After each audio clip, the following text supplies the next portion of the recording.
हरे भक्ति भक्ति भगवंत गुरु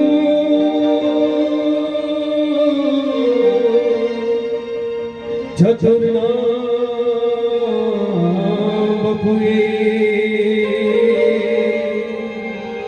इनके पद बंदन किए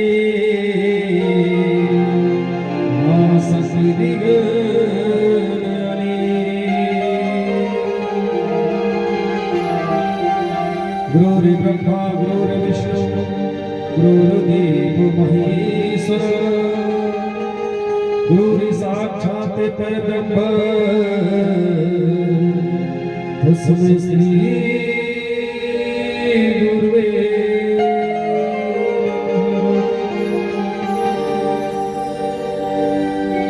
सच्चिदानंद रूपाय विष्णुपदाय तव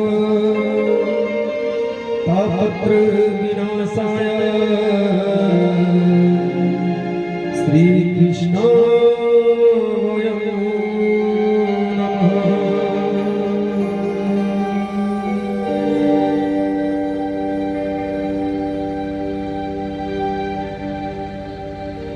दो लाइन हरि कीर्तन के साथ आगे की बढ़ा जाए।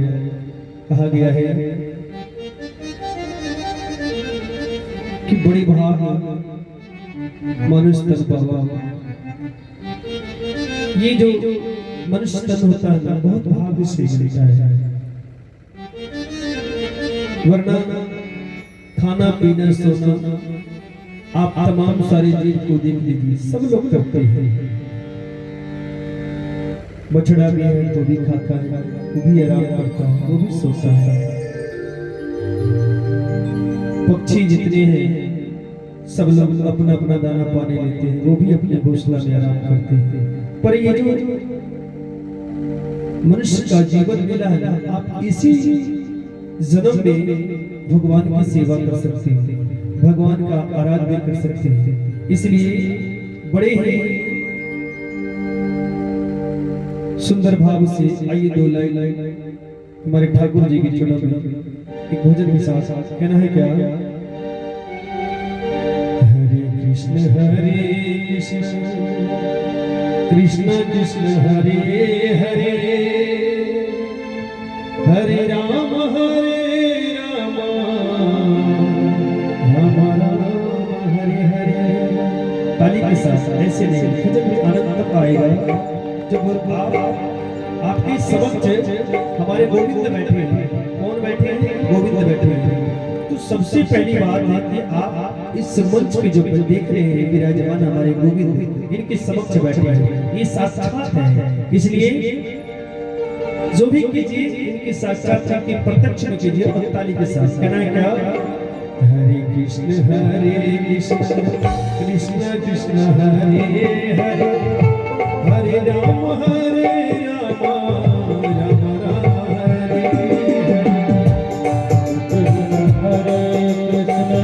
कृष्ण कृष्ण हरे हरे हरे राम राम हरे हरे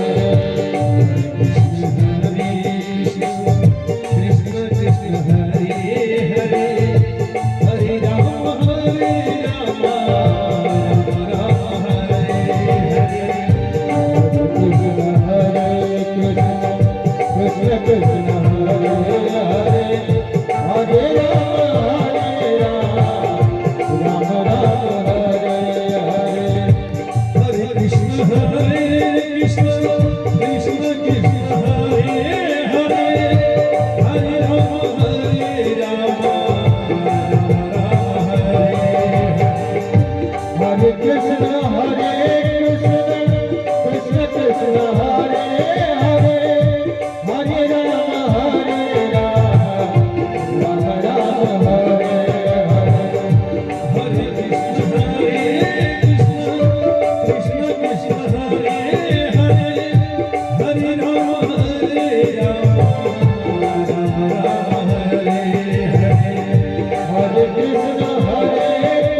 बोलते हुए आनंद आएगा। कहा गया सच्चिदानंद रूप आया। हमारे गोविंद में आनंद ही आनंद है। गोविंद का नाम दिल से निकलेगा तो आनंद आएगा। क्या हरे कृष्ण कृष्ण कृष्ण हरे हरे, हरे राम राम राम हरे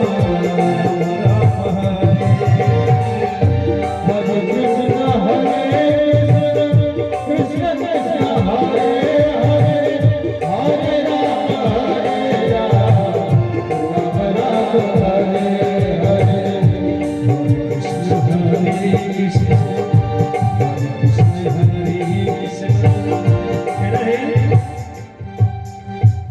आप अगर कहीं बैठे हैं, किसी सभा में बैठे हैं, किसी जगमंडप में बैठे हैं, किसी कथा पंडाल में बैठे हैं, ये मन अगर हमारे गोविंद के चरणों में लगा दीजिए तो जिंदगी बड़ा ही सुख में बीतती है। भजन के साथ साथ मन को भी लगाना है और ये चीज एहसास करना है, अनुभव करना है कि हमारे जिस नाम का उच्चारण कर रहे हैं वो सुनने वाले बैठे हैं।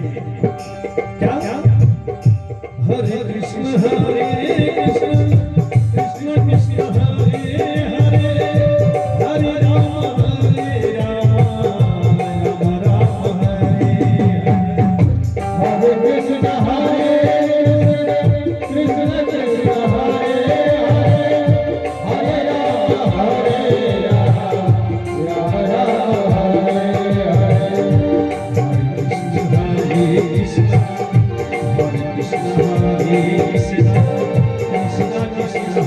हरे, हरे राम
राधा रमन हरि गोविंद बोलो। किसी ने को कहा है कि राधे राधे जब वो चली आएगी बिहारी, उस राधा रानी को अगर याद करेंगे तो बाकी बिहारी जहां भी है वो अपने आप छप जाएगा। कहा गया है मेरी भगवान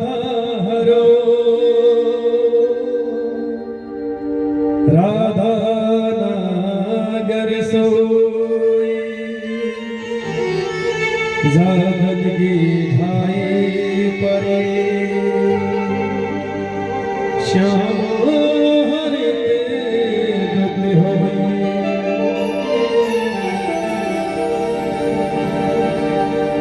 राधा मेरी मात है पिता मेरो घनश्याम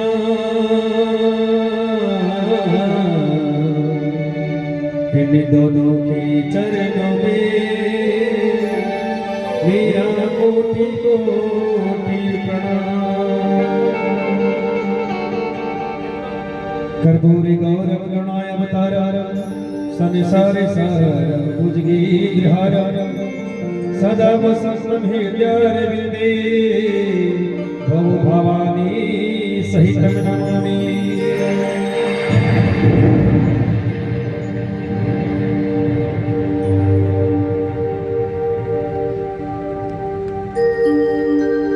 आज इस कथा मुख्य आयोजन हमारे सबसे पहले मैं जिन्हें गुरु के नामों से संबोधित करता हूँ इस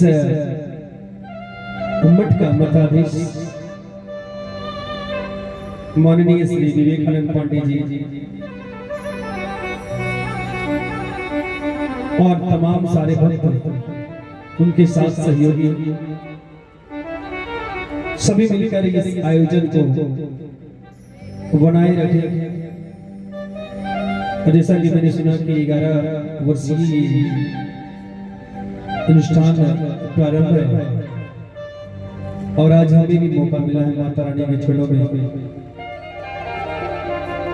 अभी मुखारबिंद से कुछ प्रभु की बातें करूं आपके बीच।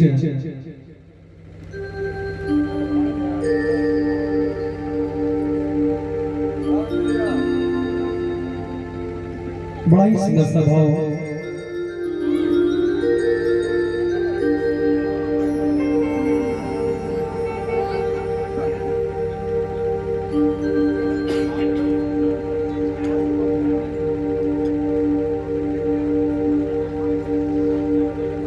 आज इस कथा का प्रथम दिवस और तमाम सारे भक्त विराजमान हैं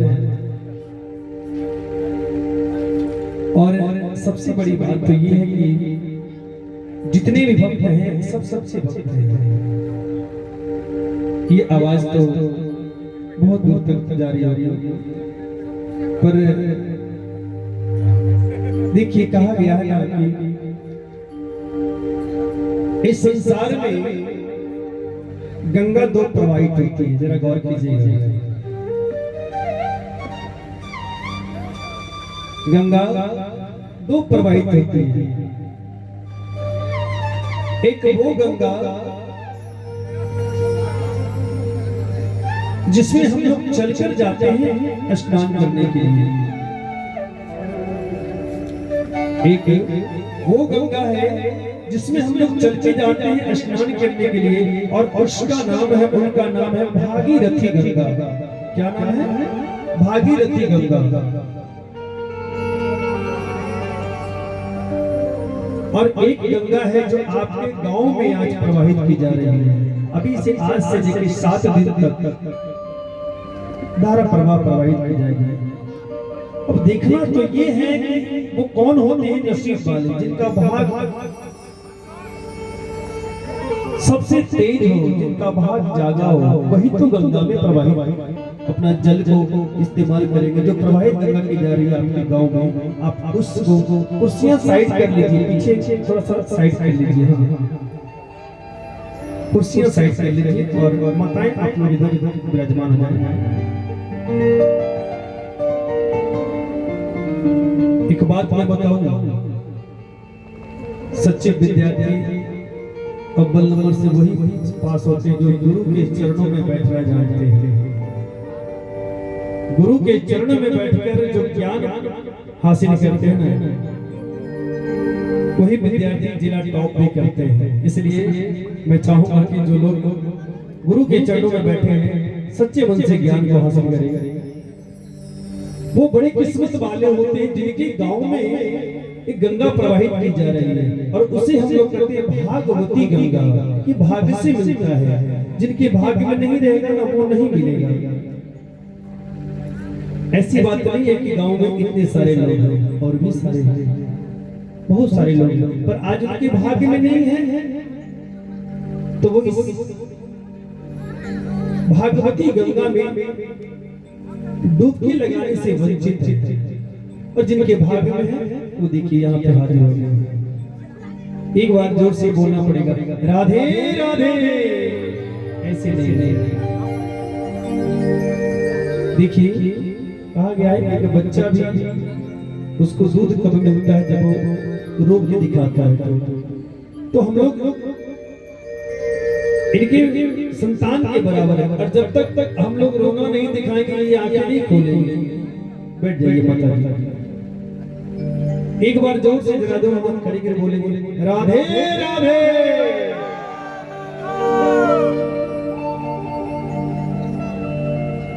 आज भागवती गंगा आपके गांव से प्रवाहित की जा रही है इस मंच के दरमियान और माता रानी के दरबार में।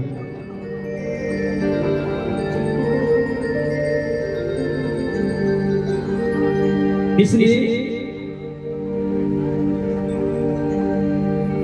अपने आप को वंचित न करें, भागवती गंगा में डुबकी लगाने से जरूर आ जाए।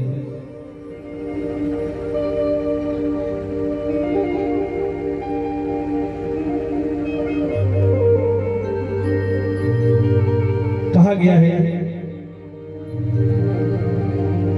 शैले शैले नामानिक्यमो मुक्ति कमोना गजे गजे साधवो न सर्वत्रे चंदनो न वने वने।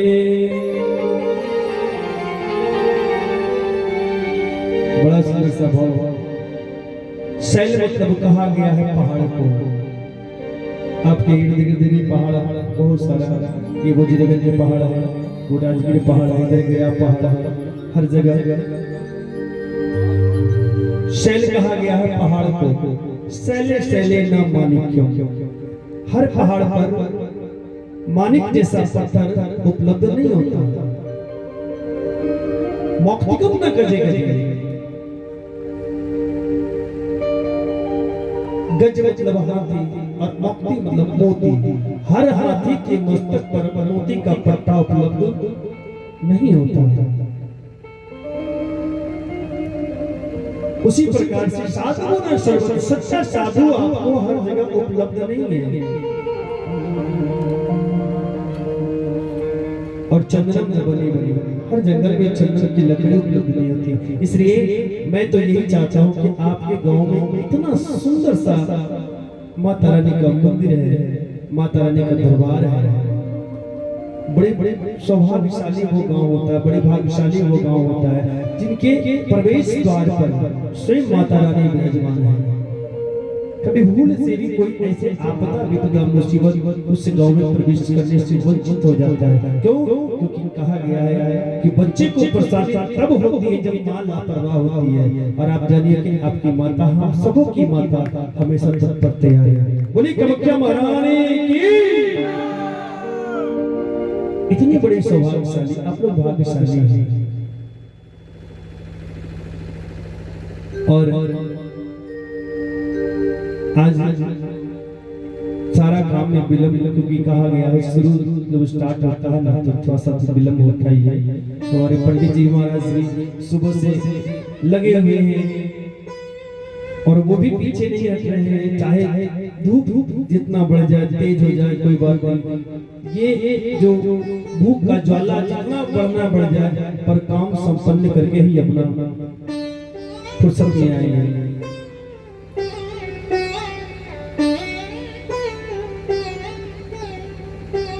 मैं चाहूंगा जितने लोग बैठे हैं एक छोटा सा मंत्र का सभी लोग एक साथ उच्चारण करें। बड़ा आनंद आएगा।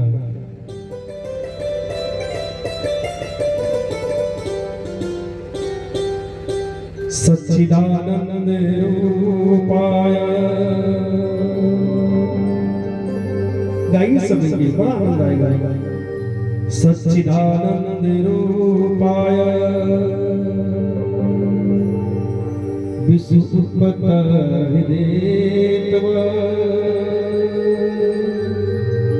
तापत्र विनाशाय श्री कृष्णाय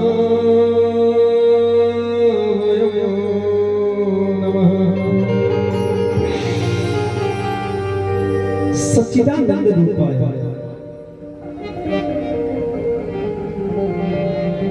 जरा गौर सुनिए,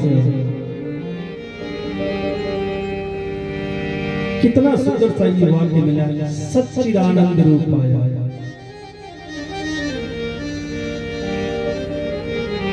सत्य और चित्त तब आनंद, सत्य चित्त और उसके बाद आनंद। तो सत्य कौन है?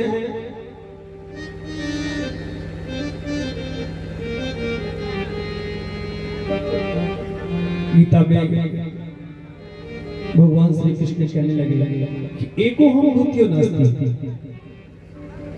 इस संसार मुझसे है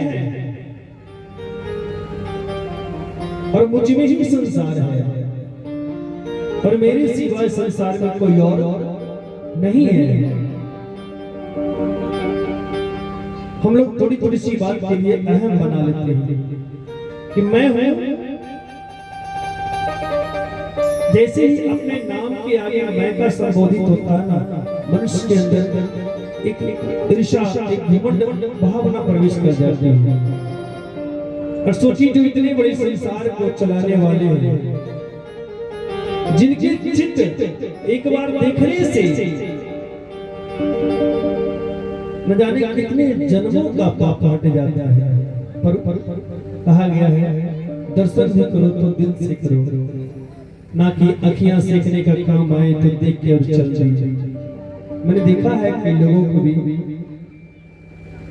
कथा में तो आते हैं, कथा भी सुनते हैं, पर वो कब तक सत्य है? जब जब कथा की जाती है, 3 घंटे के लिए वो सत्य माना गया है। उसके बाद फिर से वही दुनिया में प्रवेश कर जाते हैं। तो सच्चित आनंद, आनंद अगर है तो सिर्फ एक नाम में। वो कौन सा नाम है? किसी को ज्ञात है वो नाम? एक नाम में बड़ा आनंद आएगा। श्री कृष्ण गोविंद हरि मुरारी हे नाथ नारायण वासुदेव। ये ऐसा नाम है, आप इसे जितना बार ले लो, जितना बार जपो, मन नहीं भरेगा। एक जगह कथा कर रहे थे, किसी ने कहा कि महाराज खाने में बड़ा आनंद है। मैंने कहा अच्छा, क्या खाने में आनंद है? बोला रसगुल्ला खाते हैं तो बहुत आनंद मिलता है। मैंने कहा कितना खाते हो? बोला 4-5 खा लेते हैं। 10 से 20 खिला दिया जाए तो वही आनंद पे आनंद में बदल जाएगा, वही आनंद पे आनंद में बदल जाएगा।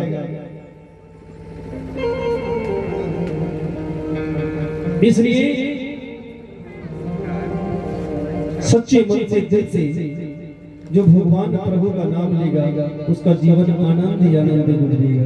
कहना है क्या बड़ा सुंदर सा भाव है। जिसके हृदय में राम नाम बंद है,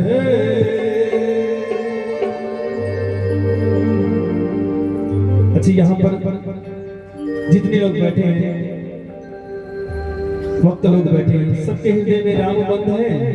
सच्चे मन से बदे बोलिएगा राम है तो जरा भजन के साथ हो जाए कि जिसके हृदय में, जिसके हृदय में, जिसके हृदय में, जिसके हृदय में राम नाम बंद है, जिसके हृदय में राम नाम बंद है, उसे हर पल आनंद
नहीं, वो कौन है?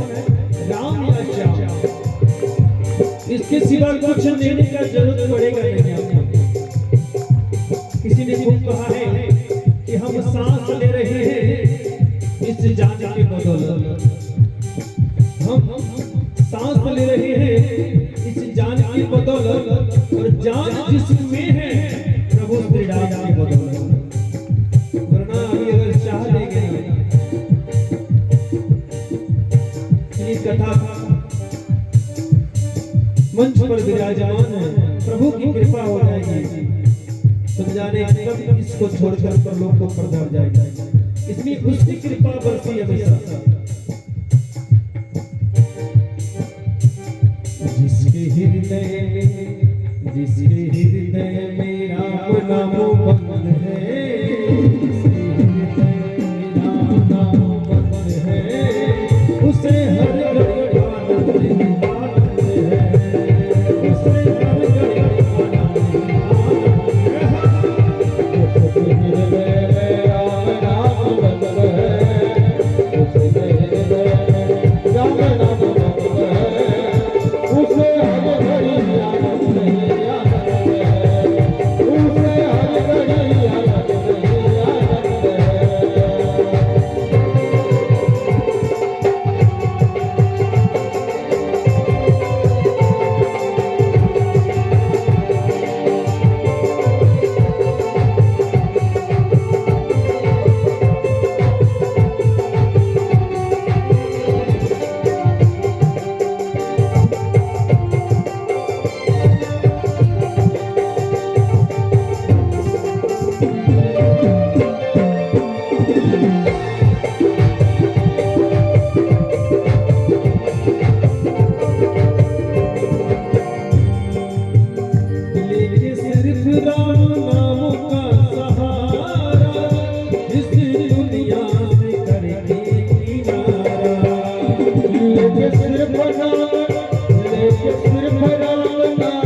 लेकिन सिर्फ राम नाम का सहारा, इसका सहारा लेना है। अरे सहारा भी उसका लिया जाता है जो कि भव सागर से पार करके, भव सागर से पार करना है कि कोई छोटी मोटी नदी नाला से नहीं, भव सागर से पार करना है। लेकिन सिर्फ राम नाम का सहारा, इस दुनिया से करेंगे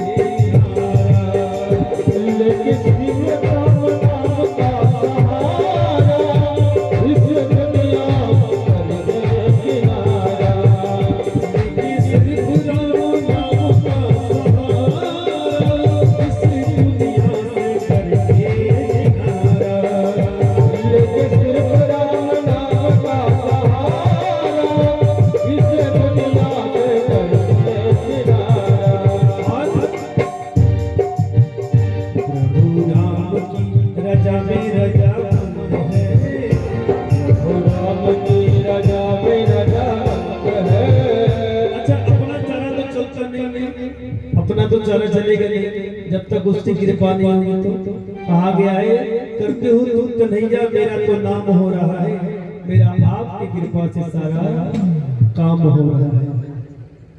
अगर हम चाह लें कि ना अभी सूर्योदय हो जाए तो होगा? नहीं होगा।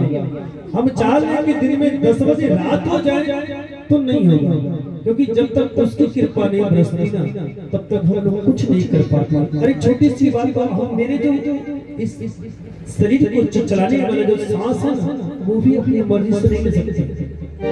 अभी छोटा मोटा सा एक बीमारी आया था, कोरोना का नाम सुने होंगे, क्यों नहीं अपने मन से जीवन को बचा लिया?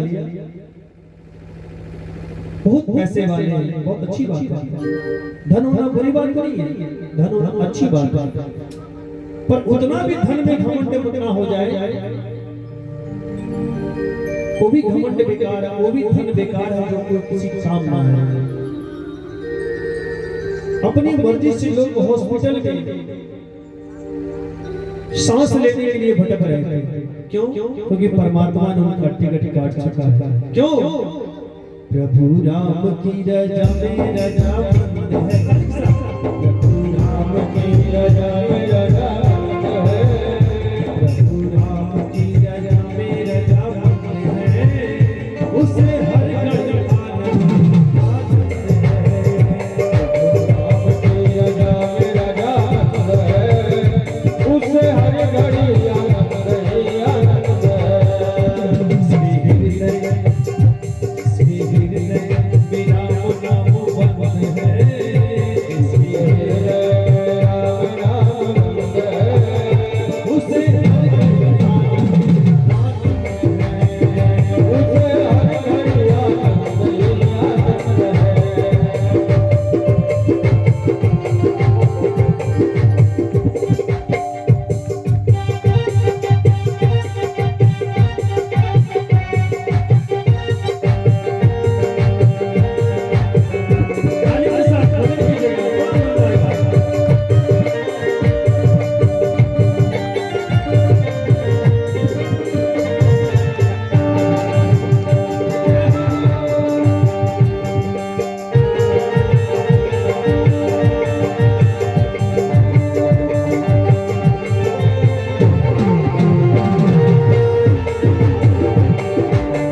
भगवान की भक्ति में लीन रहते हैं ना, वो दुनिया की मतलब नहीं है, कोई मतलब नहीं है।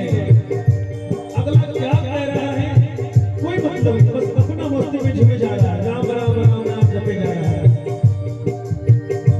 बुरी संगत की रंगत से दूर रहे, निंदा चुगली को भी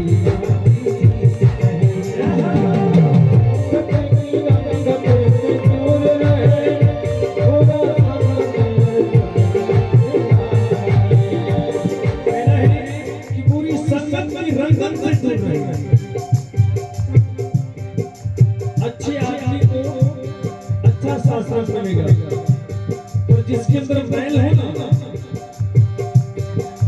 कहा गया है मन न रंगाए जोगी रंग लियो कपड़ा, और दढ़िया बढ़ा के जोगी रंग लियो कपड़ा। अरे चोला बदलने से कोई फायदा नहीं है, जब तक इसके भीतर जो जीव रूपी आत्मा है उसका रंग चेंज करना होगा। हृदय में भगवान को बसाना होगा, तभी आप भगवान के स्पर्श में जा सकते हैं। बुरी संगत की रंगत से दूर रहे, निंदा चुगली को भी ना किसी से कहे। बुरी संगत की रंगत से दूर रहे, चुगली और निंदा किसी न करे।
अच्छा सच बताइएगा, भजन करने में आनंद आता है?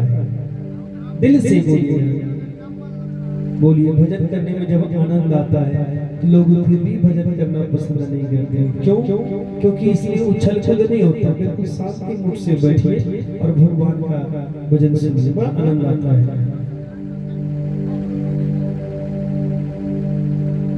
एक बार एक राजा अपनी प्रजा से 3 सवाल कर दिया। कितना किया? 3। पहला क्या किया? पहला सवाल, भगवान कितना है? बड़ा सुंदर सा प्रसंग है। भगवान कितना है? दूसरा सवाल, भगवान रहता कहाँ है? और तीसरा, भगवान करता क्या है? अपनी जितने भी राज्य में एक से एक विद्वान थे, सभी को एक सभा में बुलाकर इस प्रश्न को राजा कहने लगे और सभी विद्वान अपना अपना मत जाहिर किए। ऐसे है वैसे वैसे राजा को संतुष्टि नहीं मिला। संतुष्टि मतलब उसका जो नेक उत्तर था, सही जवाब उसको नहीं मिला। वन की ओर चला गया। वन में जाते जाते कुछ दूर चला गया तो सामने देखता है एक संत के रूप में, सर पर जटा, गेरुआ वस्त्र धारण, हाथ में तुलसी का माला जाप करते हुए और चेहरे पर सूरज की लाली, इतनी चमक के चेहरे पे सूरज भी शर्मा जाए, इतनी चमक। सामने से चहलकदमी करते हुए आ रहे थे कि राजा बीच रास्ते में रोक दिया। बाबा तनी रुक जाइए और मेरा 3 सवाल है, जवाब दे दीजिए। ऋषि मुनि कहने लगे, राजा किसी भी आगंतुक सज्जन को अगर कुछ पूछना हो उससे तो सबसे पहले उसे आदर पूर्वक सम्मानजनक एक उच्च आसन दिया जाए, उस पर उनको विराजमान कराया जाए, कुछ जलपान कराया जाए और तब अपनी मन की जो बात है उनके समक्ष प्रकट किया जाए। राजन को लगा कि साधारण ऋषि मुनि नहीं, बोले महाराज आइए। उसी जंगल में छोटा सा कुटिया राजा बनवाया और उसी में बोला, महाराजा आप इसी में आराम कीजिए। कुछ जलपान की व्यवस्था कर दिया। ऋषि मुनि कहने लगे कि ठीक है, अब तुम्हारा सवाल क्या है? वही सवाल, भगवान कितना है, रहता कहाँ है और करता क्या है? ऋषि मुनि कहने लगे, अगर मैं तुम्हें जवाब दे दूं, अकेले में जवाब दे दूं, तो कौन तेरी बातों को विश्वास करेगा?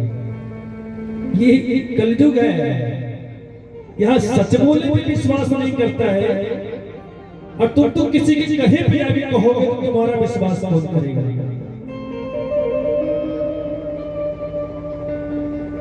राजन को लगा कि ये बात सच।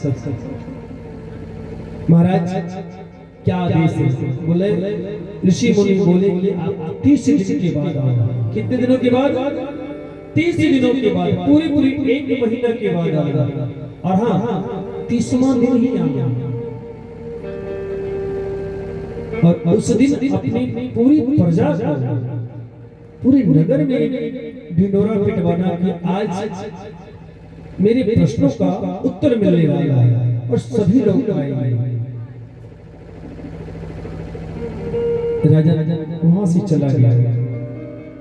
महाराज जो सत्य के रूप में थे वो कोई और नहीं थे, हमारे गोविंद थे। जिस कुटिया में रहते थे अगल बगल खेत खलियान था। एक दिन वो अपने कुटिया से बाहर निकल कर चले घूमने के लिए, तो खलियान में जाकर बैठ गए। वहां पे देखे कि किसान अपनी पत्नी के साथ, बच्चों के साथ मिलकर वो खलियान में कुछ धान वान वगैरह वो सब निकाल रहा है। संत महाराज गए वहां पे बैठ गए। अब कोई आपके खलियान में आके बैठ गए तो सबसे पहले आपके मुखारविंद से निकलेगा क्या बात है ना? क्योंकि बिना मतलब का कोई नहीं आता है। छोटा बच्चा भी अगर आपने लपटता है तो मतलब रखता है कि शायद कुछ न कुछ मिल जाए 10-20-50। बिना मतलब का कोई नहीं आता। जैसे बाबा वहां पहुंचे, किसान भाई पूछ बैठे क्या बात है महाराज, कोई आज्ञा हो? ऋषि मुनि कहते हैं नहीं कुछ नहीं, ऐसे ही शाम को निकले घूमने के लिए। तो बड़ा आनंद आ रहा था, आप अपने पूरे परिवार के साथ यहाँ बैठे हैं, हम भी आके बैठे, कोई बात नहीं। एक दिन 2 दिन, अगर एक ही आदमी 2 दिन आएगा तो बात जरूर हो जाएगा, आप दोनों में दोस्ती हो जाएगी। और तीसरा दिन इंतजार रहेगा कि आज वो आदमी नहीं आया। तीसरा दिन इंतजार था महात्मा जी का। किसान भाई अपने फैमिली के साथ बैठे हैं, परिवार के साथ बैठे हैं और कह रहे हैं अरे आज संत बाबा नहीं आए, पता नहीं क्यों नहीं आए। बोल नहीं क्यों नहीं आए, देखते हैं सामने से वो आ रहे हैं। आए बैठे, बोले क्या बात है बाबा आज परेशान है? बोल हाँ परेशानी तो है। बोल क्या हुआ? बोल मेरा एक चेला है तो 3 प्रश्न करके चला गया, उसका जवाब देना है, तुम मेरा साथ दोगे? किसान बोलने लगे हाँ बाबा आपकी जो आज्ञा हो उसका हम पालन करेंगे। क्या करना होगा? संत महात्मा कहने लगे तुम एक काम करो, तुम साधु बन जाओ। बड़ी बिना वाली बात। अब किसान पड़ गया फेरा में, क्या बाबा अभी हमें साधु बना रहे हैं? अरे इतना ये सब परिवार नहीं, दिखावटी साधु बनना है। ये जो देख रहे हो ना ये सब तुम लगा लो और तुम्हारा कपड़ा हम पहन लेते हैं, मेरा कपड़ा तुम पहन लो। तुम साधु के रूप में आ जाओ, मैं किसान के रूप में आ जाऊंगा। किसान धीरे धीरे बोल रहा बाबा इसलिए आगे क्या करना होगा? बोला करना कुछ नहीं है, तुम मेरा गुरु बन जाओ, मैं तुम्हारा चेला बन जाऊंगा। बड़ा आश्चर्य लग रहा है किसान। बोला यहाँ तो ठीक है, इसके आगे? बोला राजा के दरबार चलना है। बोला नहीं हमको मत ले जाइए, कहीं कुछ गलती हुआ ना तो राजा मार डालेगा। बोले तुम्हें कुछ नहीं करेगा, तुमसे जो भी कुछ पूछे तुम कहना मेरा चेला बताएगा, मैं बताऊंगा। चले किसान थर थर कांप रहा है कि आज तो बाबा हमारा बेड़ा पार करवा देंगे, पक्का ही पूरा पता है। संत के रूप में किसान चला और किसान के रूप में संत, दोनों दरबारे पहुंच गए। जैसे ही दोनों दरबारे पहुंचते हैं, पहुंचने के बाद सभा लगी है। राजन को क्या पता कि संत के रूप में किसान आया है और किसान के रूप में संत आए हैं। किसान भाई को जो संत के रूप में थे उन्हें उच्च सिंहासन दिया गया, उच्च सिंहासन। हमारे हिंदुस्तान में भी बड़ा ही खासियत है, आप अगर कोट पैंट टाई लगा लीजिए ना, बड़का बाबू आए हैं और बड़े पहुंच पर हैं, बहुत आसन दीजिएगा। और अगर आपके घर का, आपके ऑफिस का अगर कोई चपरासी आ गया ना तो एक गिलास पानी में नहीं पूछिए, क्यों? क्योंकि कपड़ा वैसा पहना है, कपड़े की इज्जत होती है। इंसान का वैल्यू कौन जानता है? इंसान के ऊपर ये जो मिट्टी का शरीर है ना, इसके ऊपर जो कवर चढ़ा रखते हैं ये लोग, ये कपड़े की इज्जत होती है। बारात में देखिए, बाराती सो जा रहा है, 100 तरह कपड़े पहना है, कोई धोती पहना है, कोई लुंगी पहना है, कोई पैंट पहना है, कोई जींस पहना है, पर दूल्हा बाबू क्या पहनते हैं? दूल्हे बाबू पहनते हैं शेरवानी और सर पे लगाते हैं सेहरा, पूरा गांव वाला बाराती को छोड़ता है, दूल्हा को पीछे भागता है, यही दूल्हा है। संसार में कपड़ों के महत्व बहुत ज्यादा बड़ा है। और जैसे ही उनके दरबार में पहुंचने के बाद राजन का 3 प्रश्न। पहला प्रश्न, भगवान कितना है?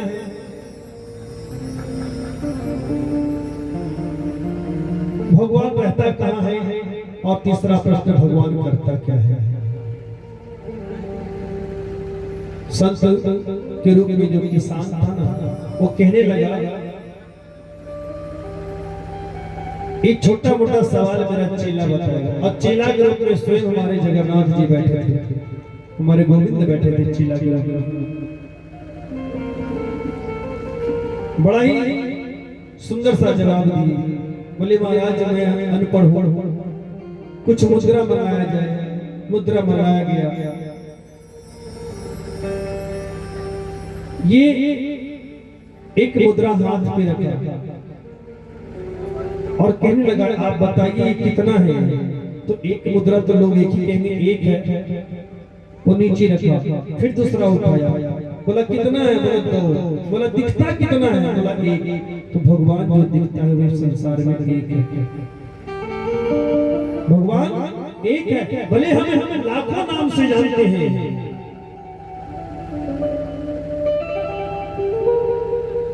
नाम इनके अनेक हैं, हमारे गोविंद तो बस एक ही।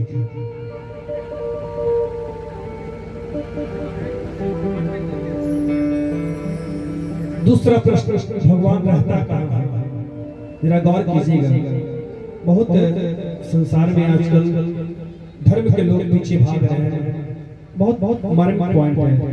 भगवान रहता कहाँ है? तो भगवान से मिलने के लिए आपको करना क्या होगा, उसके लिए जरा जानिए।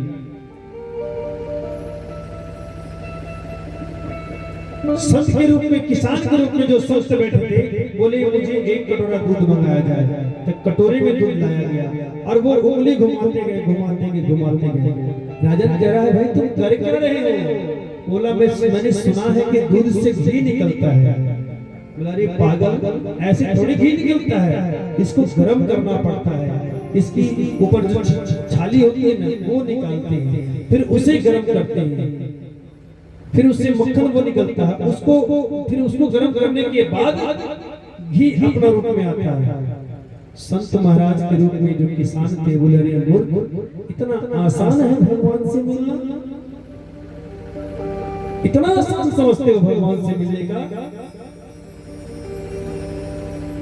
ये आपके देश के प्रधानमंत्री नहीं है, आपके राज्य के सीएम नहीं है, मुख्यमंत्री नहीं है, अरे यहाँ छोड़ो आपके थाना का प्रभारी नहीं है कि जो भी किया मिल के चलाया।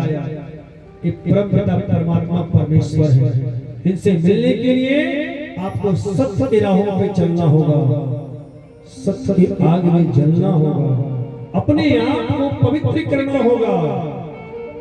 और जिसके मन में ईर्ष्या, वैर भावना किसी के प्रति बनी है, भगवान कभी उसके साथ नहीं होते,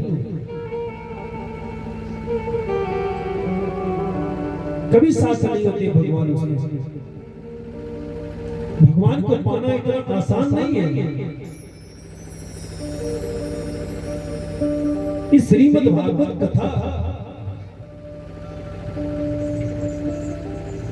सुनना बड़ा आसान है, सुनना बड़ा आसान है, पर इसमें गहन करना सबकी बस की बात नहीं है। इस कथा को सुनने से,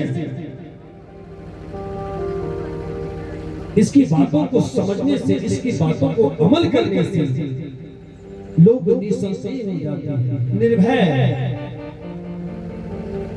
किसी से कोई डर नहीं लगता,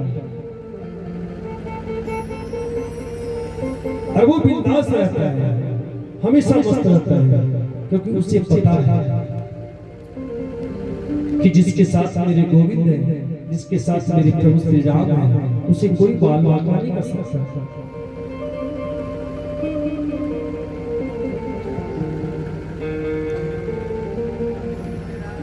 बाजार सब लोग जाते हैं, बच्चे को खिलौने दिलाते हैं, या कुछ न कुछ लोग, आजकल तो मोबाइल एक से एक आ गया है, आईफोन है, अब सब लोग मोबाइल में बहुत बिजी रहते हैं। मोबाइल आ गया है, लोग मोबाइल लेते हैं तो बड़ा आनंद आता है कि मैंने 1 लाख का मोबाइल लिया, बहुत अच्छी बात है, क्यों ना लो। पर आपको पता है मोबाइल के पीछे एक इतना बड़ा बुक रहता है, किताब देखिए, किताब मिलता है, उसमें लिखा है मोबाइल को कैसे कैसे चलाना है, कितना उसमें भरा हुआ है, सब लिखा हुआ है। उसी प्रकार से हमारे जीवन का ये भागवत, श्रीमद् भागवत कथा पुराण मेन्यू है, चार्ट लिस्ट है, हमें किस तरह जीवन को यापन करना है, हम कैसे भगवान से मिलेंगे, भगवान की कल्पना कैसे की जाए, भगवान का स्मरण कैसे किया जाए, भगवान को याद कैसे कर सकते हैं, ये सारी बातें भागवत में लिखी है। ये सारी बातें भागवत में लिखी है। जो व्यक्ति कभी धर्म के पीछे नहीं गया हो, जो मनुष्य कभी धर्म के पीछे नहीं गया हो, भागवत की अगर एक बातों को भी अमल कर लेगा, अनुसरण कर लेगा, मन में धारण कर लेगा, तो सब दिन के लिए आस्तिक बन जाएगा। आस्तिक मतलब जो भगवान में रुचि रखता है, नास्तिक मतलब भगवान के पीछे कभी गया ही नहीं। नास्तिक से आस्तिक बन सकता है। एक बात याद रखना है,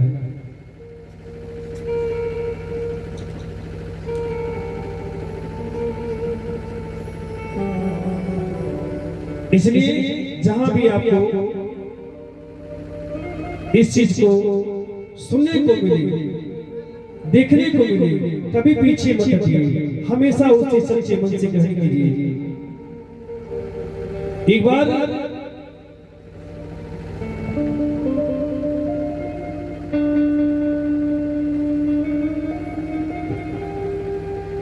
बद्रिका आश्रम में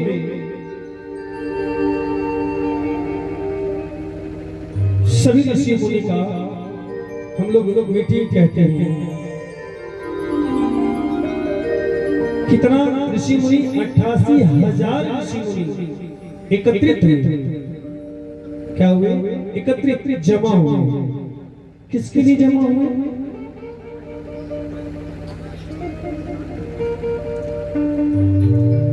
सभी के मन में एक बात हमेशा प्रश्न मन के बना बैठा है, सभी के मन में। इतने सारे ग्रंथ, इतने सारे पुराण, इतने सारे वेद, सब लोग हम लोग ग्रहण कर लिए, मन में शांति नहीं मिल रहा है। तो शांति कैसे मिलेगा? जब तक मन को शांत नहीं कीजिएगा, अस्थिरता नहीं रहेगी ना, शांति कभी नहीं मिलेगी। जीवन आना और जाना है, जीवन आना और जाना है। आपको तय करना है कि मुझे किस जगह पर अपना पैर जमाना है। जब तक पैर नहीं जमेगा ना, कुछ जीवन में हासिल नहीं कर पाएगा।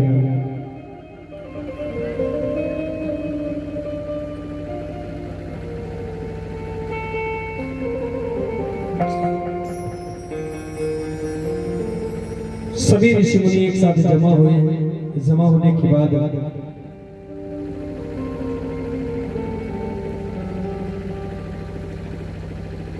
बड़े भावुक होकर अपने गुरु जी से एक बात की जिक्र कर दिए कि महाराज, वो कौन सा उपाय है जिससे मन को शांत किया जाए, जिससे मन में भाव लाया जाए? बोले और कोई उपाय नहीं, बस एक ही उपाय है, श्रीमद् भागवत कथा पुराण का श्रवण करो। मन आपका अपने आप शांत हो जाएगा।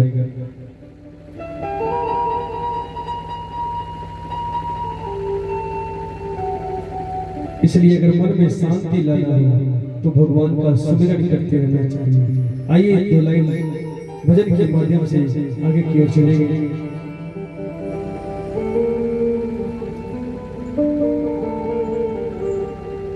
हरे राधे राधे, हरे राधे राधे, जब चले आएंगे बिहारी। हरे राधे राधे, जब चले आएंगे बिहारी।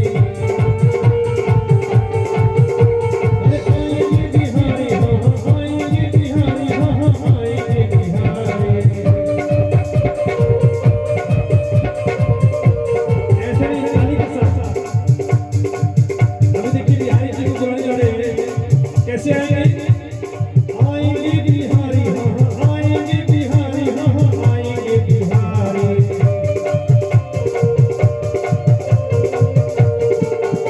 अरे राधे राधे, राधे राधे, जब चले आएंगे बिहारी।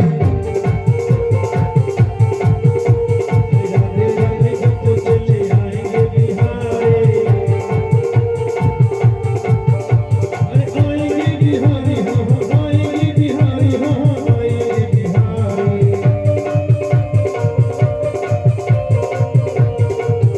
अरे आएंगे बिहारी, हाँ आएंगे बिहारी, हाँ आएंगे बिहारी।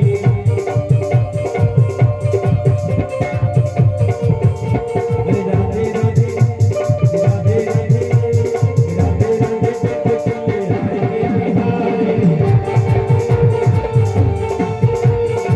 राधे राधे, जब चले आएंगे बिहारी। चले आएंगे बिहारी, आएंगे बिहारी, चले आएंगे बिहारी। आएंगे बिहारी, चले आएंगे बिहारी। राधे राधे, राधे राधे, जब चले आएंगे बिहारी। राधे राधे, जब चले आएंगे बिहारी। राधे राधे, जब चले आएंगे बिहारी। राधे राधे, जब चले आएंगे बिहारी।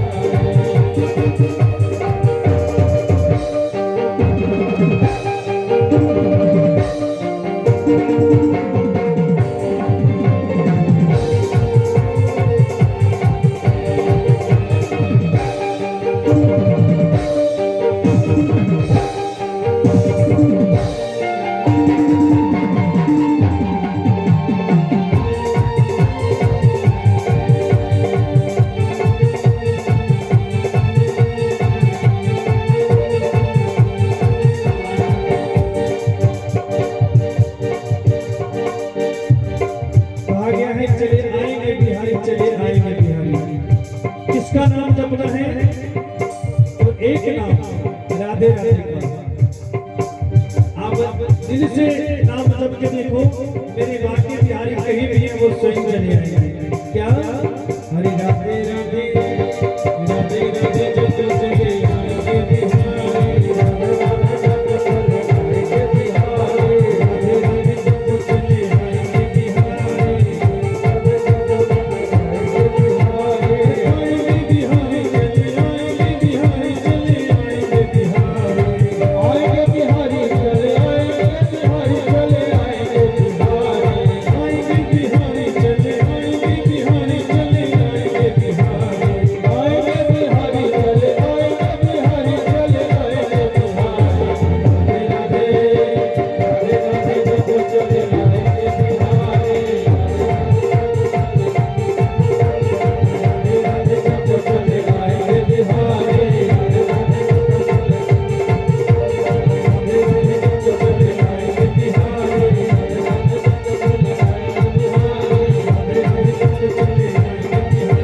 राधे राधे, जब चले आएंगे बिहारी।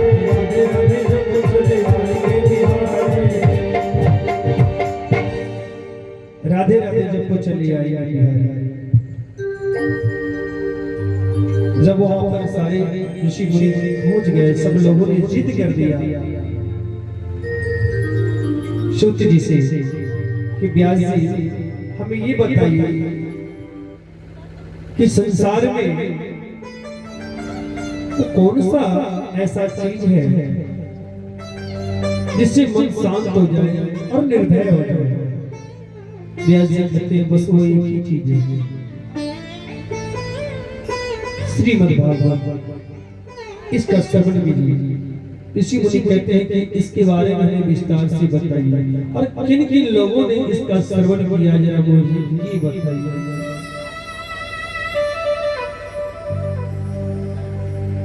किन किन लोगों ने श्रवण किया है? व्यास जी कहते हैं कि बड़े चालाक हो तुम लोग, मुझसे वो सारी बातें सुनना चाहते हो। ऋषि मुनि कहते हैं महाराज आपकी कृपा बरसनी चाहिए, आप कृपा कर दो। बोले सुनो। व्यास जी महाराज कहते हैं कि एक बार की बात है, एक बार नारद जी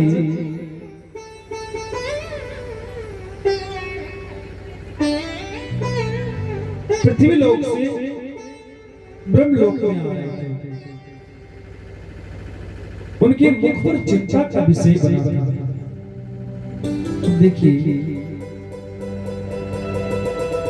आप जिसके चहेता हैं, जिसे आप बेहद पसंद करते हैं, अगर वो कष्ट में रहे तो ये जरूरी है कि आप भी उदास हो जाइए।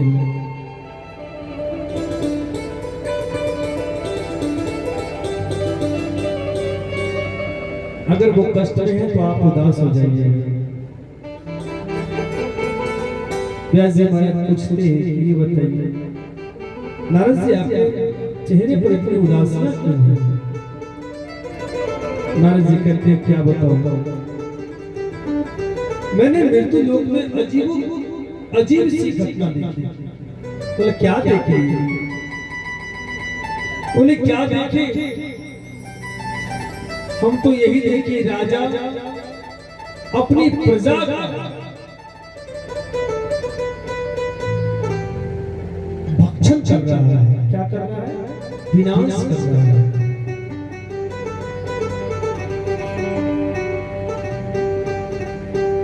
ये कैसे? हाँ यही तो है कलयुग।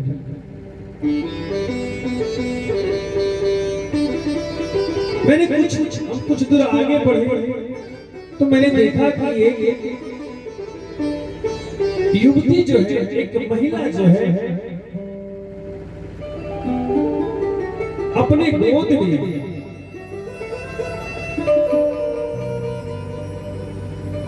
दोनों बेटे का सर रख विलाप कर रही है, रो रही है। जब नारद जी उसके करीब गए, पूछने लगे कि देवी आप कौन है? देवी आप कौन हैं? वो युवती कहते हैं कि मैं भक्ति हूं। और ये दोनों कौन हैं? तो युवती कहती है, वो महिला कहती है कि ये दोनों मेरे पुत्र हैं, ज्ञान और वैराग्य। कौन है? ज्ञान और वैराग्य। अब नारद जी के मन में एक भाव आ गए कि आप माता जी हैं, तो आप दिखने में लग रहे हैं 30 या 35 की उम्र में, और आपके दोनों बच्चे हैं ये दिखाई दे रहे हैं मुझे 80-90 की उम्र में। ऐसा क्यों?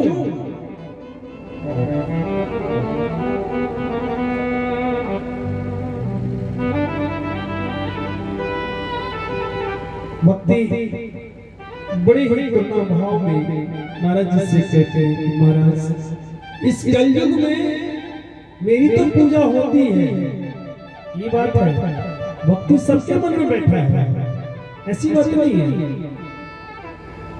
संसार में अगर यूं माना जाए कि अगर 100 लोग हैं तो उसमें 99 लोग ऐसे हैं जो भक्ति के पीछे पागल हैं,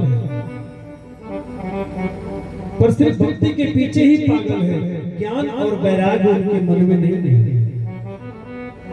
इस कारण से मेरे दोनों पुत्र बूढ़े हो गए हैं।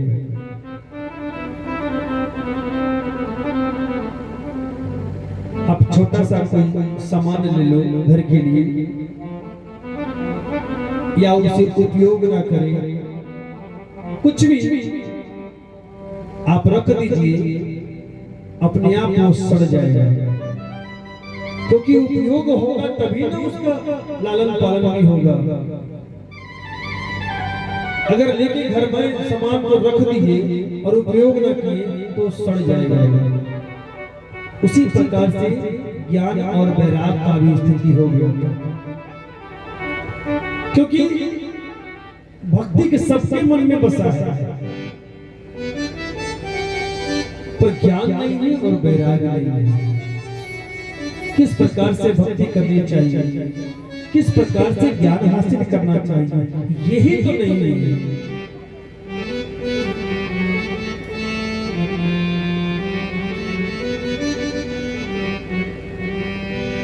सबसे बड़ी विडंबना आज हमारे सनातन धर्म में यही एक बात आती है,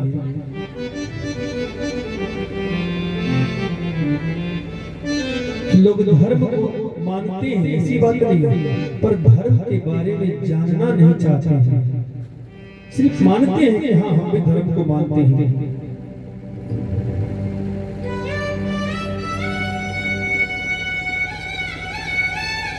ऋषि मुनि कहते हैं कि महाराज एक बात बताइए हमें, तो क्या और कुछ विस्तार में मुझे बताइए। बोले बताना क्या है, जब इतना आप जान लिए कि ज्ञान और वैराग होना बहुत जरूरी है मन में, तभी हमारे प्रभु आपके साथ हैं, वरना नहीं है। मैं शुरू में ही कह दिया था कि जपने से कोई फायदा नहीं है। आप रात दिन जपिए, पर सच्चे मन से अगर 2 मिनट भी याद कर लें। नारद जी विष्णु लोग गए थे,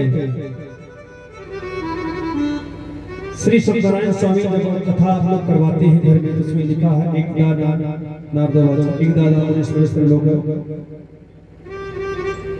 भगवान से मिलने के लिए नारद जी गए थे वैकुंठ, भगवान विष्णु से मिलने के लिए, और उनसे एक ही जाकर सवाल किए कि महाराज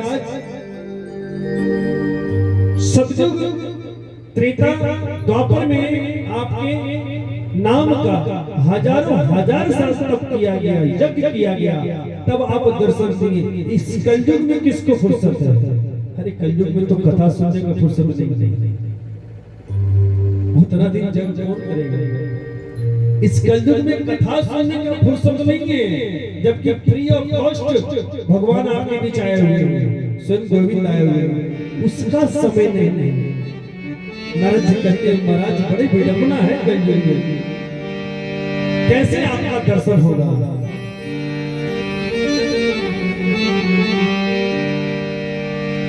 प्रभु कहते हैं कि दर्शन क्यों नहीं होगा? लेकिन छोटा सा उपाय बताएं, छोटा सा क्या? बोला जो व्यक्ति सच्चे मन से एक पल के लिए हमें याद कर लेगा, मैं हाजिर हो जाऊंगा। और वो छोटा सा जगह सत्यनारायण स्वामी कथा करवाते हैं ना घर में, कथा सुनते हैं, तो देखिए भगवान कितना सस्ता उपाय लगा दिए। नारद जी कहते हैं आपका भोग क्या लगेगा? कुछ नहीं, चावल का खांड लगाओ, जिससे हम लोग चावल का आटा कहते हैं। मेन वही प्रसाद है सत्यनारायण स्वामी का।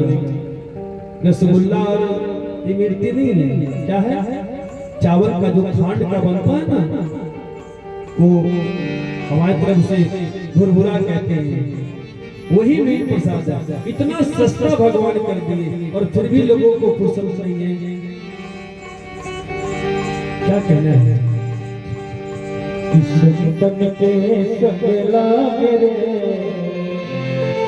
जय हो, संत की सच मन लग जाए जब उस जीवन आनंद आता है।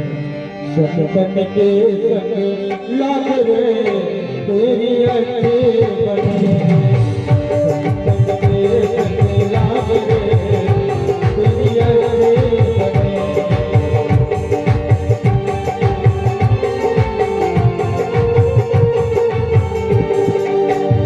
अच्छी बने तेरी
गति हमसे ही जाने, हंसन की गति हमसे ही जाने। हाँ क्या जाने कोई क्या करे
संतन के संग पुण्य कमाए, संतन के संग पुण्य कमाए, पुण्य कमाए, पुण्य कमाए।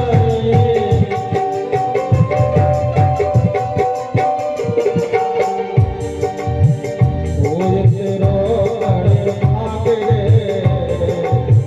कोई तेरो बड़े भाग रे,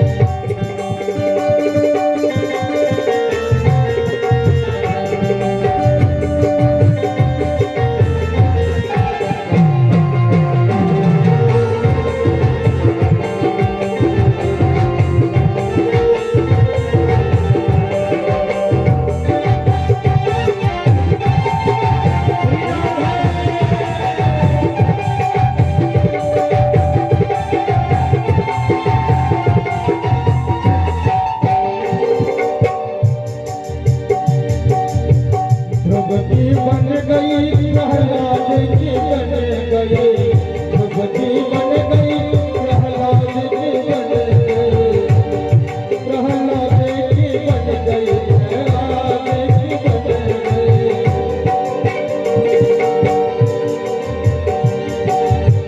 कहत कबीर सुनो भाई साधो, कहत कबीर सुनो भाई साधो।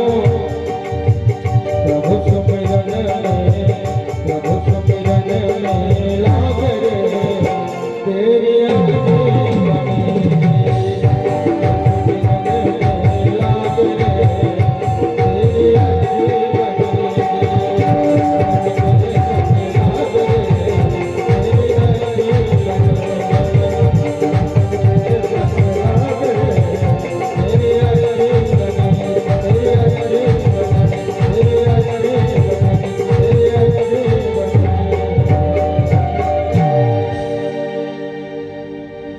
संतन के संग लाग रही थी अच्छी बनी। नारद जी जब इस बात को बता रहे थे व्यास जी को, तो आकाशवाणी होती है क्या कि उनको कहिए उस संत के साथ धर्म का प्रचार करें। किसका धर्म का प्रचार। अपने आप उनका जो स्थिति है ना वो सुधर जाएगी। कहा गया है आत्मा और परमात्मा का मिलन कब होता है? आत्मा और परमात्मा का मिलन कब होता है? जब बीच में कोई संत या महात्मा आता है, तभी आप आत्मा और परमात्मा का मिलन कर पाएगा। क्योंकि हम तो अंधेरे में हैं। गुरु का मतलब है अंधकार से जो प्रकाश की ओर ले जाता है, वही गुरु होता है। आजकल के जमाने में जो लंपट गुरु लंपट जिला दोनों नरक में ठेला गुरु भी मत कहिए, एक से एक गुरु है भाई। उन गुरुओं को भी प्रणाम करना चाहता हूँ कि जो अपने चेला को अंधकार में रखते हैं।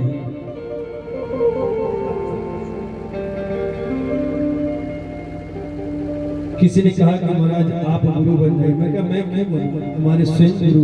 अभी हम खुद चेला हैं, हम खुद अभी चेला हैं, तो तुम्हें क्या चेला बनाएंगे? नहीं बना सकते।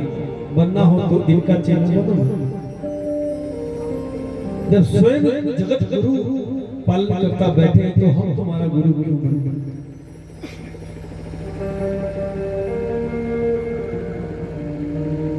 और उस दिन से संत के साथ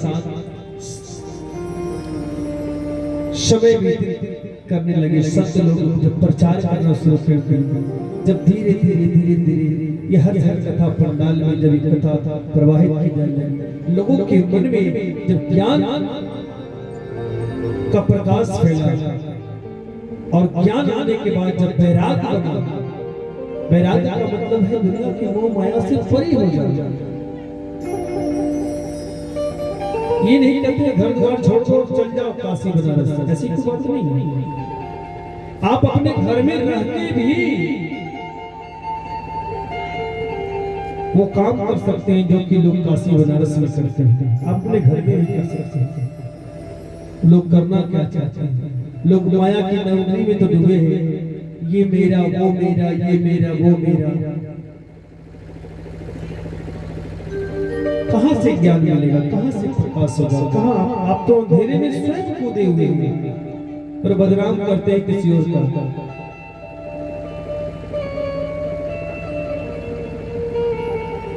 ब्याह जी से कहते कि ये बताइए महाराज, अच्छा ये बताइए इसके बाद भी और कुछ मुझे बताइए।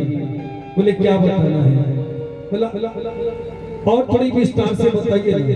देखिए जो चेला होगा ना वो खुद के पूछेगा, जो सच्चे विद्यार्थी होगा ना पूछेगा जरूर, क्योंकि उसे पता है कि नहीं पूछेंगे तो जानकारी होगा कैसे। ब्याह जी मुस्कुराते बोले अच्छा सुनो एक बार की बात। प्राचीन समय में दक्षिण भारत की ओर एक नदी प्रवाहित होती थी जिसका नाम था तुंगभद्रा। क्या नाम था? तुंगभद्रा। एक नदी प्रवाहित होती थी। उस नदी के किनारे पर एक नगर बसा था और उस नगर में एक बड़े ही ज्ञानी, बड़े विद्वान, बड़े प्रकार के विद्वान जिनका नाम आत्मदेव एक ब्राह्मण रहा करते थे।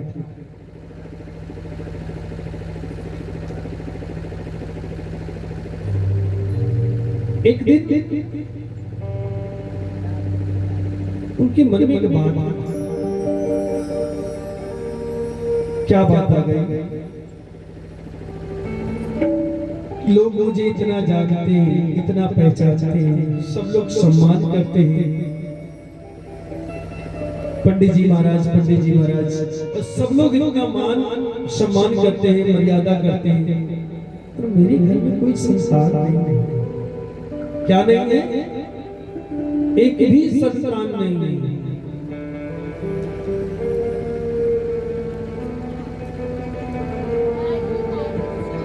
आत्मदेव जी की पत्नी, भाई उनकी तो क्या कहना। आत्मदेव जी की पत्नी का नाम जानते हैं क्या था? धुंधली। क्या नाम था? धुंधली। और जिस तरह नाम में धुंधली है ना, सेम उसका स्वभाव भी धुंधली था। लेकिन नाम पे बड़ा असर होता है। नाम किसी का रखेंगे शांति, रात दिन चालू रहे तो शांति क्या पैदा हो? क्रांति से भी खतरनाक है। कहा गया क्या कसवा नारी जिसको मिल गया ना जीवन में उसकी जिंदगी ही नरक बन जाती है। पर एक बात और कहेंगे कि जो सच्चे ज्ञानी पुरुष होते हैं, अरे तेज विद्यार्थी को जो सब मास्टर पढ़ाना चाहता है, जो अबोध विद्यार्थी हो उसको पढ़ा के दिखाए। तो वैसे हमारे आत्मदेव जी थे, वो धुंधली को अब तक संभाले हुए बैठे थे, पर उनके मन में एक बात आ गई कि इतना सारा धन दौलत क्या करना जब घर में से कोई भोगने वाला नहीं है, एक संतान नहीं है।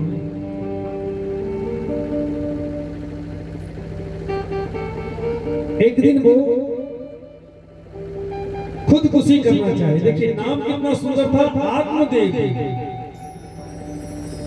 नाम में कितना बड़ा पावर है, और वो जा रहे थे मरने के लिए,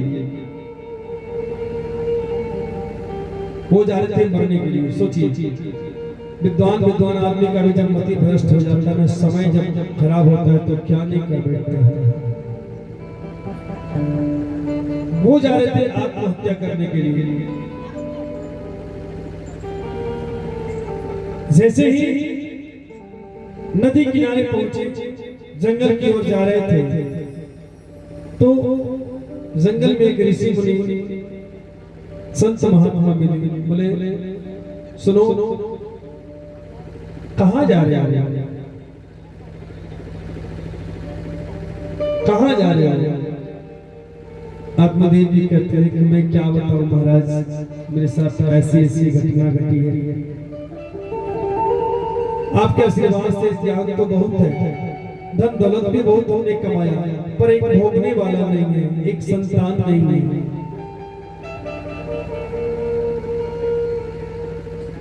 ऋषि मुनि कहते हैं कि ये बताओ, क्या संतान अगर हो जाए तो तुम सुखी हो जाओगे? देखिए कितनी बड़ी बड़ी बात बोलती है। अगर संतान हो जाए तो तुम सुखी हो जाओगे।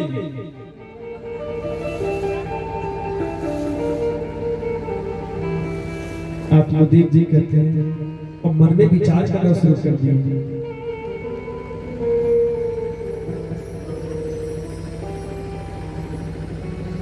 बोले महाराज मैं करूं तो क्या करूंगा? ऋषि मुनि उनको इस जीवन के बारे में नहीं, उनके 7 जन्मों के बारे में बताए कि आत्मदेव जी आप इस जन्म में नहीं, 7 जन्म तक कोई संतान नहीं निकाया, 7 जन्म तक कोई संतान नहीं। अब आत्मदेव जी पड़ गए चक्कर में कि महाराज आप छोटे मोटे ऋषि मुनि तो हैं, आप बड़े कोई पहुंचे हुए हैं, आप ही कुछ कर सकते हैं मुझे। बोले हम क्या करेंगे? बोले कुछ तो कर दीजिए। बोले चलो कोई गोविंद के नाम से एक फल दे दिए, ले जाओ अपनी पत्नी को खिला देना। और जैसे ही वो पंडित जी घर आए, बड़े भावुक विचार में आए और अपनी पत्नी को बड़े प्यार से बुलाए। और देखते हैं ना, कहा गया है कि नेचर और सिग्नेचर बदलता नहीं।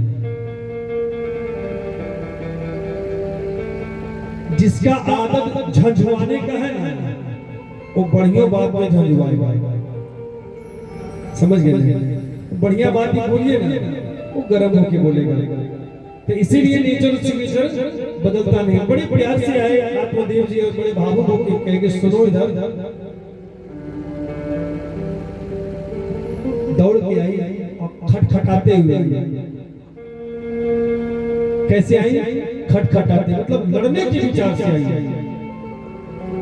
आत्मदेव जी सुनो सुनो सुनो, ये लो, इसे तुम खा लो। इसको खाने से क्या होगा? कुछ नहीं, जो अब तक नहीं हुआ वो होगा। घर में एक संतान हो जाए। अब धुंधली को लगा कि संतान के बारे में अगर इस फल को हम खा लेंगे और कहीं संतान होने को रह गया, तब तो हम मैंने सुना है कि जिस स्त्री को संतान होता है बहुत पीड़ा से गुजरना पड़ता है, बड़ी दुखों को झेलना पड़ता है। और अगर मैं दुख झेलते झेलते मर गई तो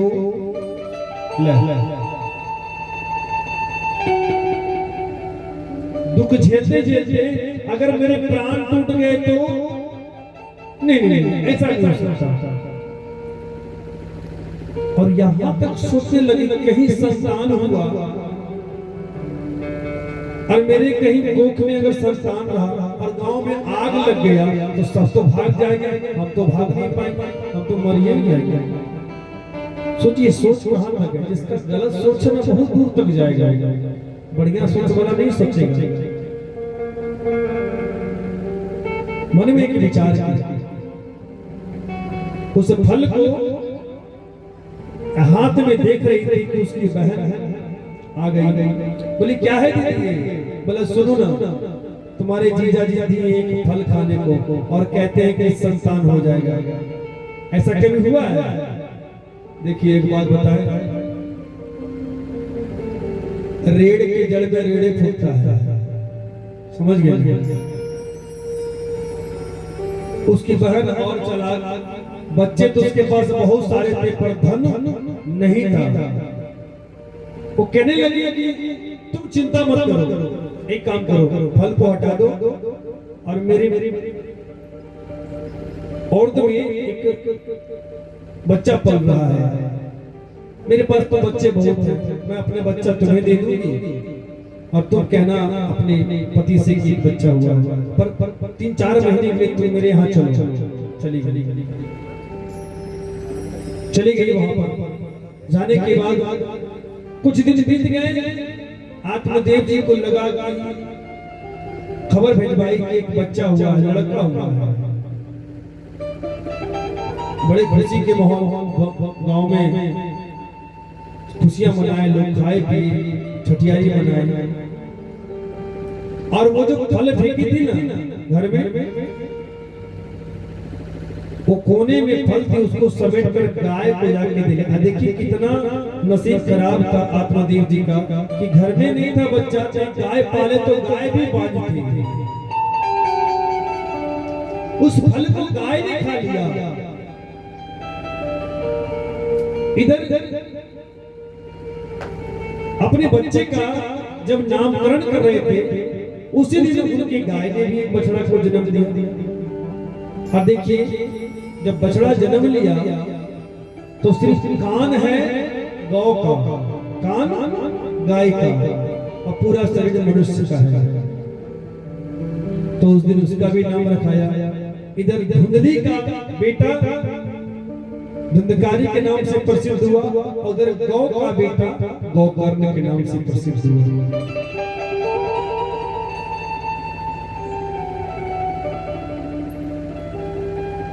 कहा गया है संगत से गुनावत है, संगत से गुर्जा।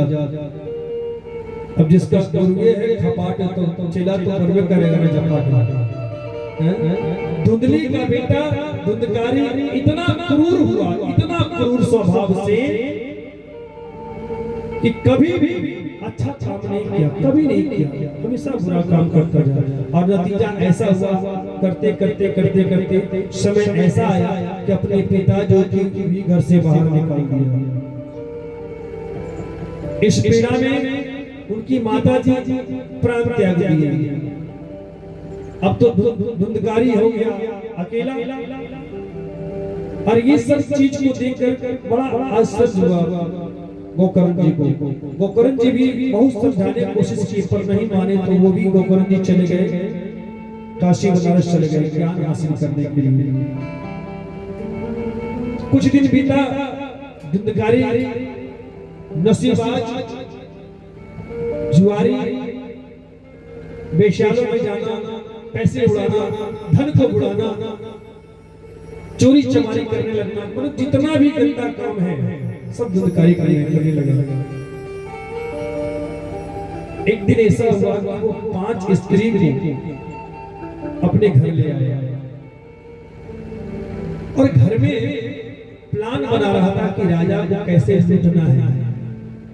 प्लान तो बना लिया पर महिलाएं लोग जो थी साथ में आई थी, स्त्री लोग जो साथ में आई थी, उसके मन में विचार आया कहीं धुंधकारी ने अगर राजा को लूट लिया और पकड़ा गए हम लोग तो हम लोग सब मारे जाएंगे। ऐसा करो आज धुंधकारी का काम तमाम कर देते।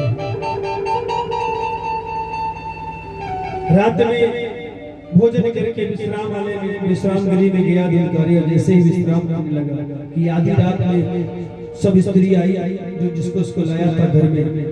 सब लोगों ने हाथ पैर बांध कर गला रेत दिया।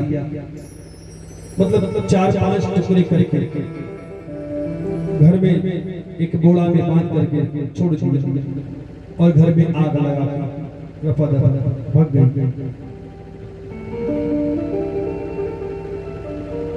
उधर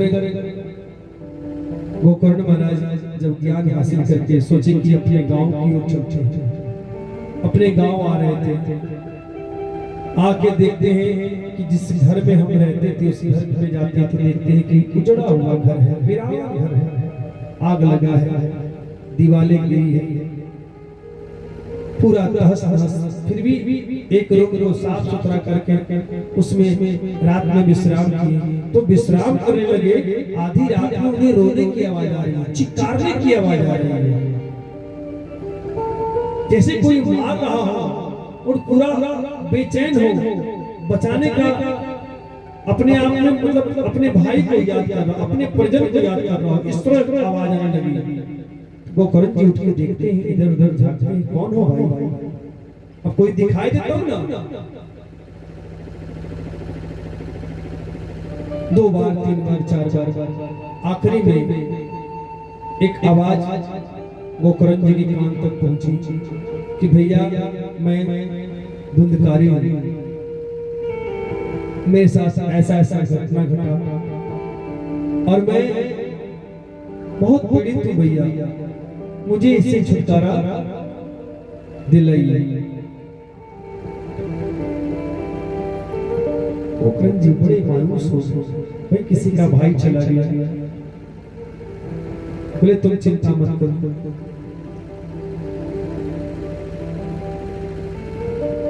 गया धाम को आए, गया धाम आने के बाद अपने भाई का पिंडदान किया। पिंडदान करने के बाद वापस जब गांव गए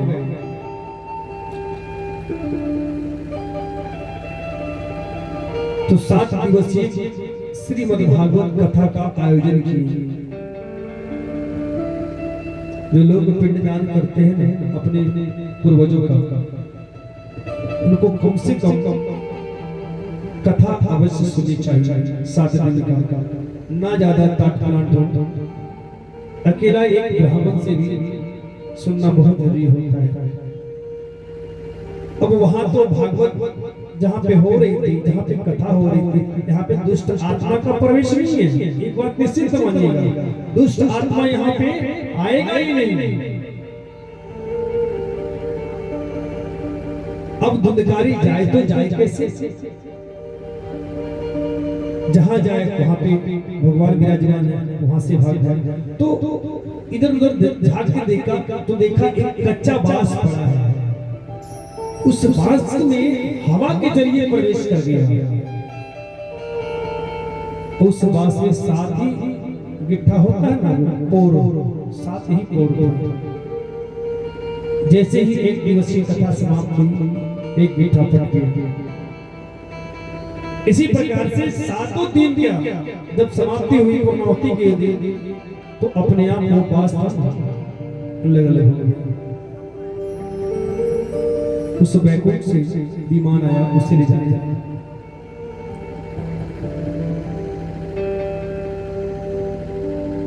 देखिए हम लोग कथा श्रवण करते हैं तो ये सोचते हैं कि हम सुन रहे हैं, इस चीज को याद रखिएगा। हम कथा सुनते हैं, हम किसी भगवत पंडाल में बैठते हैं तो हम खुश नहीं है, हमारे पूर्वज भी खुश होते हैं।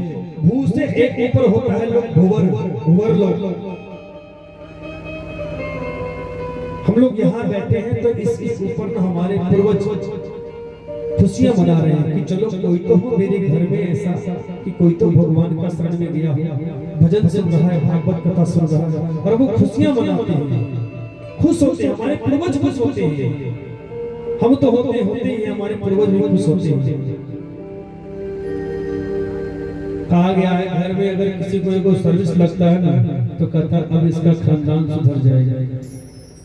उसी प्रकार से अगर ये कोई भागवत सुनिएगा जो श्रवण करते हैं ना, उनके पूर्वज भी खुशियां मनाते हैं।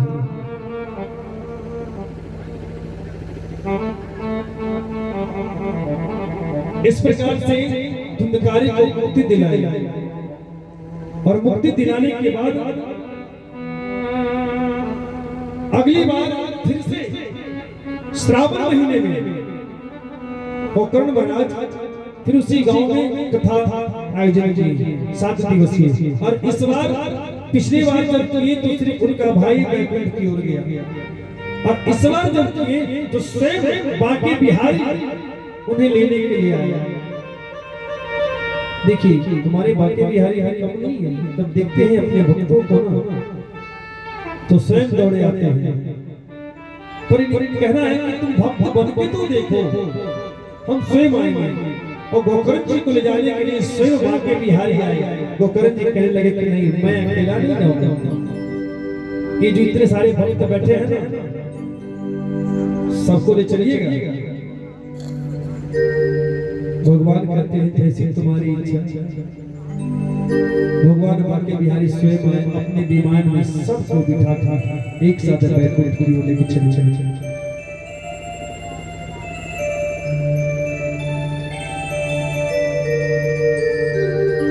आज तो विलंब हुआ पूजा के कारण और मुझे भी थोड़ा सा जल्दीबाजी खींचना पड़ा और जहां तक आवाज जा रही है जिन्हें कथा श्रवण करना है उस समय से इस कथा पंडाल में आ जाए। और देखिए एक बात मैं बताऊंगा, किसी स्कूल में भी जाते हैं ना तो पहले विद्यार्थी पहुंचते हैं, मास्टर तो बाद में आते हैं। और यहाँ पे भक्त रहते नहीं और गोविंद आके बैठ जाते हैं। बड़ी विडंबना है हमारे सनातन धर्म में, बहुत मुश्किलें झेलनी पड़ती है। आज कहीं अगल बगल में कहीं कोई रंगमंच लगा होगा तो वहां पे लोग पहुंच जाते हैं देखने को, है ना, पहुंच जाते हैं। पर जहां पे स्वयं बांके बिहारी बैठे हैं वहां पे भी आने में संकोच करते हैं। आइए दो लाइन भजन के साथ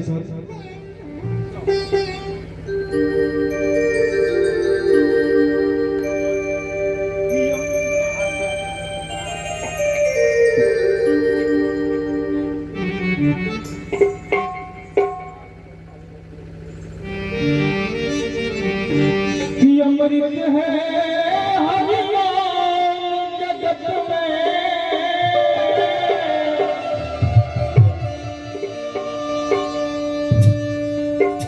उसे छोड़ विष पीना क्या, हरि नाम नहीं तो जीना क्या, हरि नाम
अगर हरि नाम ना लिया हो तो फिर जीवन नरक है। और आज समय भी बहुत ज्यादा हो चुका है और कल से विस्तार से चलेगी कथाएं। और आप लोग से निवेदन है कि समय से अगर यहाँ पे आ जाए, कहा गया है देखिए, जब तक श्रोता और वक्ता आमने सामने नहीं बैठेंगे ना तो कथा करने में आनंद नहीं आता है। आप कथाकार चाहे बॉम्बे से बुला लो चाहे इलाहाबाद से, जब तक श्रोता मजबूत नहीं होगी ना कथाकार का वैल्यूएशन नहीं। चलिए हम लोग आरती की ओर चलते हैं, आरती की ओर चलते हैं, उसके बाद कथा को आज ही विराम देते हैं।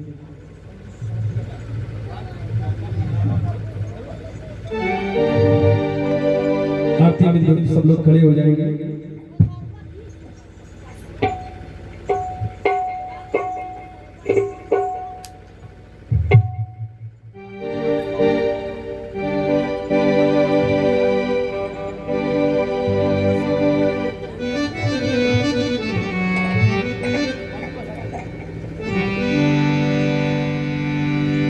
श्री भागवत भगवान की है आरती, पापियों को पाप से है तारती। श्री भागवत भगवान की है आरती, पापियों को पाप से है तारती।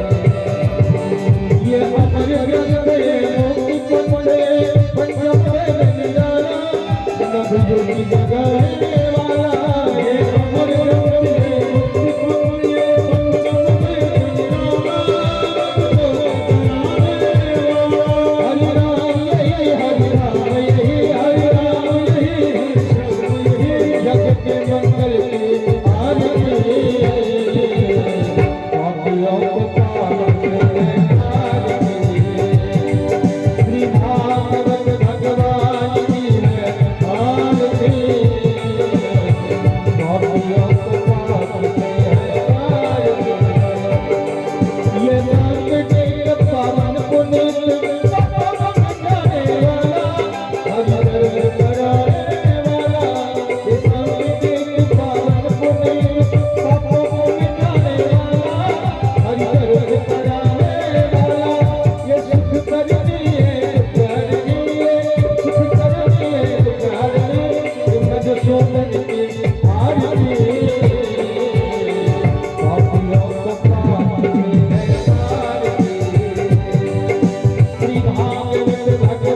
जलेन शीतलीकरणं हरिः ओम् जगेन जलमय दण्डि देवासानि धर्माणि वृतमन्यासन्नादेहनाकं महिमानं सजन्त यत पूर्वे साध्याः शान्ति देवाः सेवन्ति कामकुलचम्बकपाटलब्धे पुण्या गजादि करवे लरसाल पुष्पे बिल्वा प्रवाह तुलसी रामञ्जरी त्वं पूजयामि जगदीश्वर मे प्रसीदा नाना सुगन्धि पुष्पाणि यथोकालोद्भवानि च पुष्पाञ्जलि मया दत्त्वा गृहाणां परमेश्वर धर्म की अधर्म का प्राणियों में विश्व का गौ माता की भारत माता की सत्य सनातन धर्म की मैया कामाख्या देवी की नवडीहा ग्राम की ग्राम बस्ती की सच्चे दरबार की सच्चे दरबार की सच्चे दरबार की नमः पार्वती पते हर हर महादेव शंभो हरि ओम शांति शांति शांति शांति